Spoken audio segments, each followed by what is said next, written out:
saya Agustina Winarni dari kelas 11 IPS nomor absen 1. Nama saya Milana Tania dari kelas 11 IPS dan nomor absen 9. Di sini kami akan mempresentasikan hasil penelitian kami. Selamat menyaksikan. Judul penelitian yang kami ambil yaitu minat siswa berlatar belakang ekonomi menengah ke bawah dalam melanjutkan pendidikan ke perguruan tinggi. Kemiskinan adalah keadaan di mana terjadi ketidakmampuan untuk memenuhi kebutuhan dasar seperti makanan, pakaian, tempat berlindung, pendidikan, dan kesehatan. Kemiskinan dapat disebabkan oleh kelangkaan alat pemenuh kebutuhan dasar ataupun sulitnya akses terhadap pendidikan dan pekerjaan. Kemiskinan merupakan masalah global. Sebagian orang mengalami masalah ini secara subjektif dan komparatif. Pada masa lalu umumnya masyarakat menjadi miskin bukan karena kurang pangan, tetapi miskin dalam bentuk minimnya kemudahan atau materi.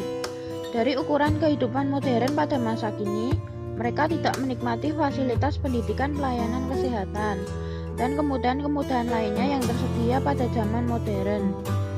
Pemerintah Indonesia yang berorientasi mengembangkan Indonesia menjadi negara maju dan negara mapan.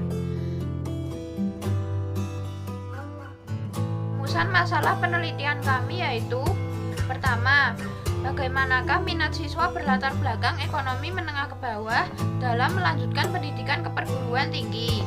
Kedua, apakah benar anggapan orang bahwa ekonomi menengah ke bawah itu tidak dapat bersekolah tinggi? Dan yang ketiga, apakah kemiskinan menjadi penghalang untuk bersekolah tinggi di zaman saat ini? Tujuan penelitian 1.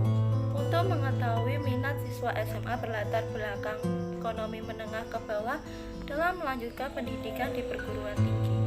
2. Membuktikan benar atau tidaknya anggapan bahwa orang berekonomi rendah tidak dapat bersekolah tinggi.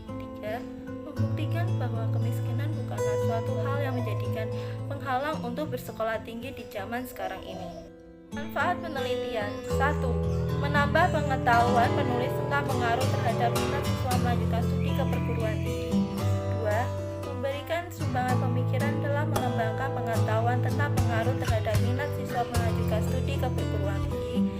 3. Menambah informasi kepada pihak sekolah mengenai pengaruh terhadap minat siswa melanjutkan studi ke perguruan tinggi. Berikut kami sampaikan data guna memperjelas penelitian. Gambar di atas merupakan jumlah anak yang putus sekolah dari jenjang SD sampai SMA atau SMK, dan juga anggaran pendidikan yang harus dikeluarkan beberapa tahun belakangan. Diketahui penyebab paling banyak putus sekolah adalah karena pendidikan orang tua, ekonomi keluarga, minat sekolah, kondisi lingkungan, serta pandangan masyarakat.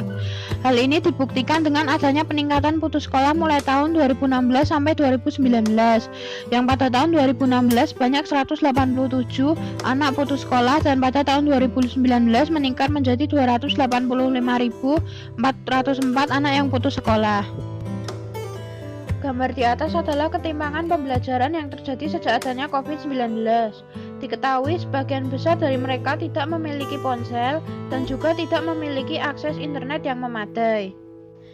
Kondisi ini terjadi selama 6 bulan terakhir, sejak Menteri Pendidikan Nadiem Makarim menerapkan belajar dari rumah mulai akhir Maret lalu.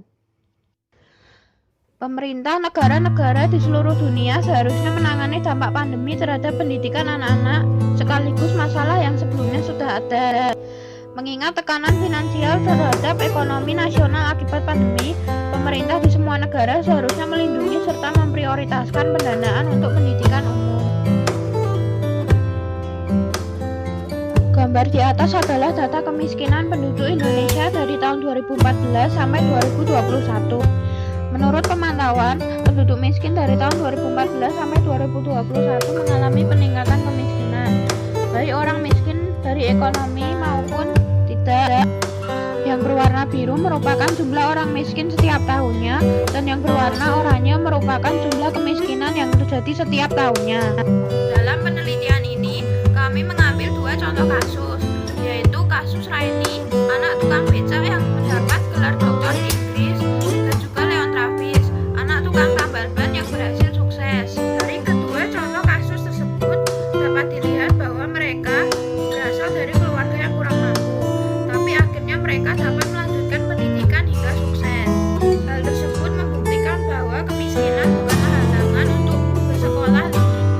kemiskinan menurut pulau di Indonesia masih terpusat di Indonesia bagian timur, yakni Maluku dan Papua dengan persentase 21,23%. Ekonom Universitas Indonesia atau UI, Lana Sulistianingsih mengatakan, salah satu penyebab tingginya kemiskinan adalah faktor struktural atau masyarakat yang tidak ingin berkembang mengubah nasib melalui pendidikan. Sebagian masyarakat masih menilai bahwa pendidikan itu bukan bagian terpenting untuk mengurangi angka kemiskinan. Ada cara lain yang dapat dilakukan agar masyarakat yang kurang mampu ekonominya dapat tetap melanjutkan pendidikan, yakni dengan mengikuti program Indonesia Pintar atau PIP, yaitu bantuan berupa uang tunai yang diberikan oleh pemerintah kepada peserta didik yang berasal dari keluarga kurang mampu untuk membayar pendidikan. Tujuan dari PIP itu sendiri yaitu untuk membantu anak-anak usia sekolah dan keluarga tidak mampu agar dapat menyelesaikan pendidikannya, baik melalui jalur formal seperti SD hingga SMA atau SMK, maupun jalur non-formal yaitu paket A, paket C, dan pendidikan khusus. Penelitian dan pembahasan yang telah diberikan sebelumnya, maka diperoleh kesimpulan sebagai berikut. 1. Terhadap pengaruh positif dan signifikan motivasi belajar terhadap minat siswa melanjutkan pendidikan perguruan tinggi pada anak di Indonesia. 2. Terdapat pengaruh positif dan signifikan status ekonomi keluarga terhadap minat melanjutkan pendidikan ke perguruan tinggi pada masyarakat. 3. Terdapat pengaruh positif dan signifikan motivasi belajar dan status ekonomi keluarga secara bersama-sama terhadap minat melanjutkan pendidikan ke perguruan tinggi pada anak di Indonesia. 3. Bagi peneliti selanjutnya, perlu adanya peneliti lebih lanjut tentang faktor-faktor yang mempengaruhi, karena penelitian ini sebatas pada dua variabel, yaitu motivasi belajar dan status ekonomi, sehingga perlu diadakan penelitian dengan menggunakan faktor-faktor lain seperti prestasi belajar, integrasi, bakat, keadaan fisik, sikap, kehidupan kerja, lingkungan sosial, budaya, teman sekolah, dan lain-lain. Demikian hasil penelitian kami. Terima kasih telah menonton dan juga mohon maaf apabila ada penyampaian yang kurang pas.